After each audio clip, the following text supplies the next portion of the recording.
My name is Jembe Nzita and you're watching NewsTrack coming to you live from our Refield studio. Good afternoon. The Minister of Solid Minerals Development, Dele Alake, has warned illegal miners to stop committing suicide by extracting minerals from abandoned pits without licenses, stating that there are more than 4,000 abandoned mining pits in Plateau State.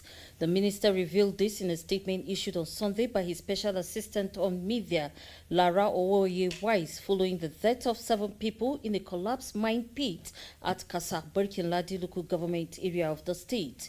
He called on investors to partner with the government to repurpose each site for profitable projects. Reacting to the collapse of an abandoned thin mine pit, the minister said the tragic loss could have been avoided had the illegal miners formed a cooperative and applied for a permit. Alake said the permit will have qualified them to benefit from the ministry's artisanal mining department field training and ensured a steady stream of income. The minister, while commiserating with the government and people of Plateau State on the sad incident, prayed for the reports of the death, called on artisanal miners nationwide to learn a grave lesson from the collective grief that the said incident has inflicted on the nation. He said the government welcomes investors interested in repurposing this pit for energy, tourism and fishery projects. And like I said, collaborating with the private sector is the most proactive and fastest approach to turning that assets into productive use, adding that the ministry has rehabilitated 59 abandoned pits so far. The Speaker of the Edo State House of Assembly, Blessing Agbebaku, has resigned from his position. Agbebaku stepped down on Monday amid moves by some lawmakers to impeach him. His resignation was confirmed on Facebook by his media aide, Ivy Adodo Ebojeli, who said further details on the circumstances surrounding his exit will be made public later. The development has thrown the Edo State House of Assembly into a fresh leadership crisis, with lawmakers expected to determine a new speaker. The Plateau State chairman of the All Progressives Congress, Rufus Buturi, says the re-election of Governor Caleb Mutfwang for a second term in 2027 is the only option to sustain progress in the state. Buturi stated this during the inauguration of local government and ward executives of the Montauk Young Women Network for Mutfwang 2027. Details of the report is continued from our studio. The event, which was held at the Shangtong Event Center, Mangu, was themed The Power of Young Women in Politics and Leadership Roles. Plateau State Chairman of the All Progressive Congress, Rufus Buturi, who was represented by Deputy State Chairman James Donchin, the APC chairman, said the APC remains the only platform that will bring development to all nooks and crannies of Plateau State. The party is more proud of women, let me say sincerely, because they fought the war. In any election, if there are no women, that person must lose election.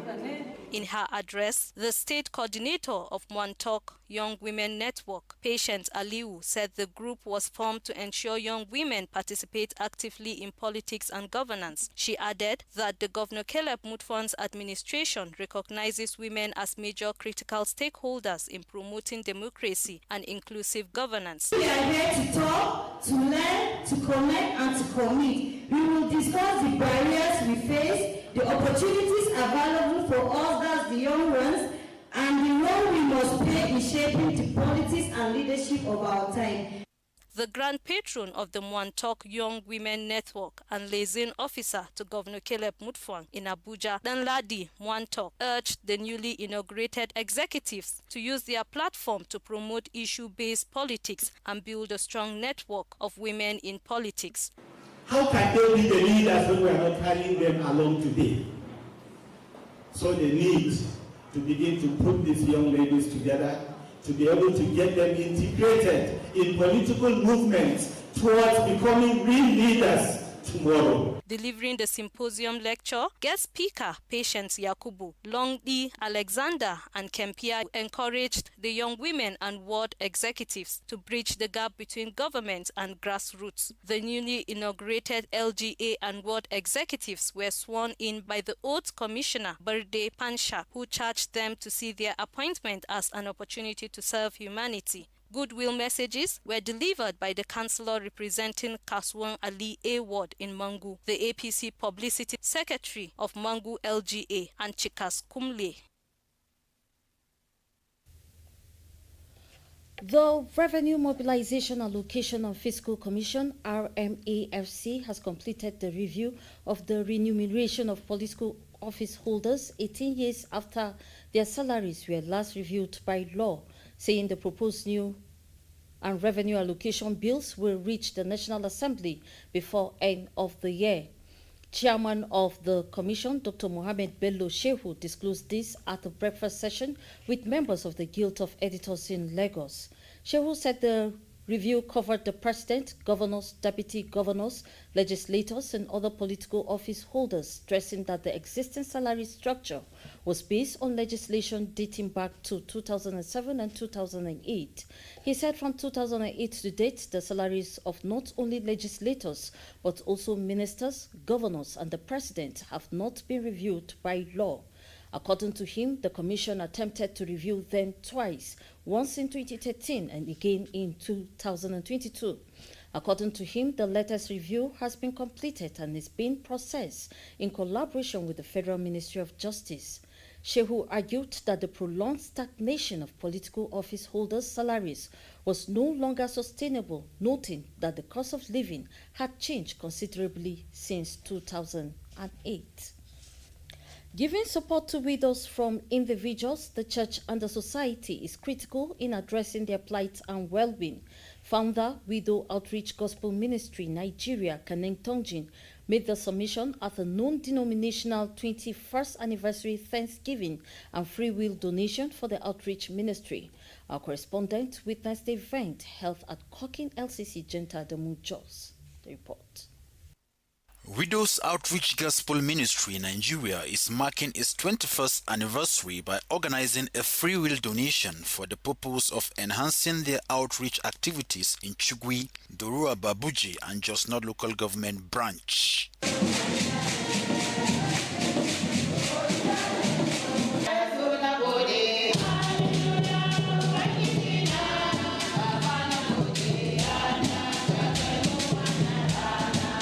Founder of the outreach, Kaneng Tongjin, said times are hard, but the Lord is faithful and has seen them through the years in achieving their vision and mission. Gorayen sun samu karfafu.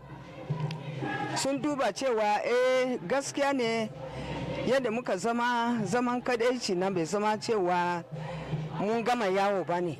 Guest preacher and former rector, Baptist College of Theology, Lamingo Jos, Reverend Ayuba Bako Illings, encouraged the widows to look unto God, the author and finisher of their faith. Well, actually, they shouldn't go wayward, because God created every one of them for his own purpose. If they go wayward, they may easily lose the kingdom.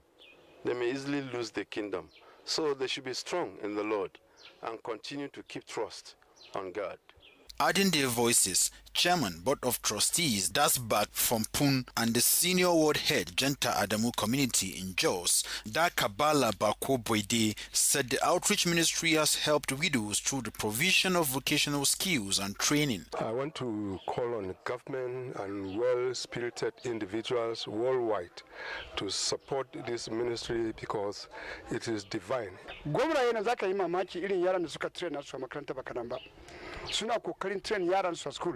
Domin sun sani cewa yaran nan su ne pension nasu, su ne gratuity nasu. Secretary of the Ministry, Victoria Amalam, and a member, Juliana Joshua, said they have found peace and joy in life. The event climaxed with fundraising, cutting of anniversary cake, special prayers, and presentation of gifts and award. From Cooking LCC Genta Adamu, I am Katlong Gukwat.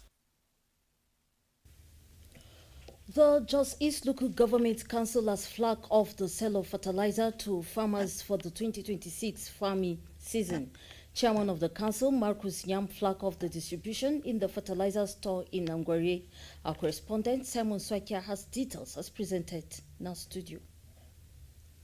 While flagging off the exercise, Marcus Nyam said a bag of NPK fertilizer, which sells for over 40,000 naira in the open market, will be sold to farmers at a subsidized rate of 20,000 naira. According to him, over 90% of Jos East residents are farmers, hence the need for his administration to subsidize farm inputs to boost food production.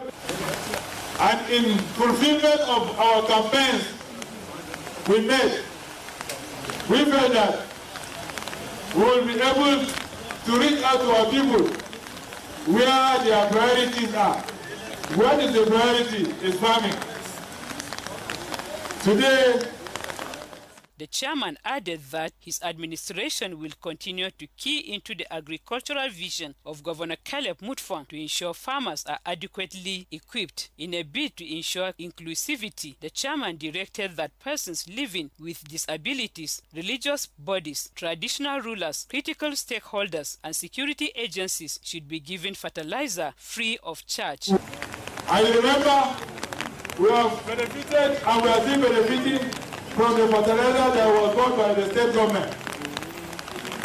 In our spirit of complimenting the effort of His Excellency Barisakade Manasseh Mutfwang, we have given faith again to procure another 10 trucks of fertilizer to be shared to people of the East to buy it in a subsidized manner. Speaking at the event, the chairman of the All Farmers Association of Nigeria, Jos East Chapter, Hamidu Agwam, warned farmers against diverting and selling the subsidized fertilizer. The Agwam Izere, Isaac Wakili, who was represented by the district head of Fursum, Musa Usman, commended the chairman for his commitment to farmers' welfare. In their separate remarks, the Supervisory Councillor for Agriculture, Luka Isegok, a representative of the leader of the legislative arm and the Plateau Youth Council, Jos East Chapter, praised the Marcus Nyam-led administration for prioritizing the interests of farmers. An Ebola outbreak has now killed 2,325 people in the Democratic Republic of Congo, making it the country's deadliest outbreak of the virus, according to government figures released Monday. The United Nations says that the Ebola outbreak is the fastest growing in record and is killing a victim every 30 minutes in the DRC. The deaths were from 4,945 confirmed cases, overtaking an outbreak in 2018 to 2020 that killed 2,299 people in the DRC from 3,381 confirmed cases. The deadliest Ebola outbreak ever hit West Africa in 2013 to 2016, killing more than 11,300 people, mainly in Liberia, Sierra Leone, and Guinea. The DRC outbreak began in the conflict-scarred northeastern province of Ituri and has since spread to 5 other provinces in the sprawling Central African country of more than 100 million people. Declared on May 15, it is thought to have already been spreading for several weeks at that point and is the DRC's 17th Ebola outbreak. The World Health Organization last week said it hoped to reverse the spread of the disease in the country within 3 months. And that is it on NewsTrack. Stay tuned for global news at 6:30 p.m. and news update at 10 p.m. But before then, do enjoy the rest of our programs and have a very wonderful afternoon. Thanks for watching.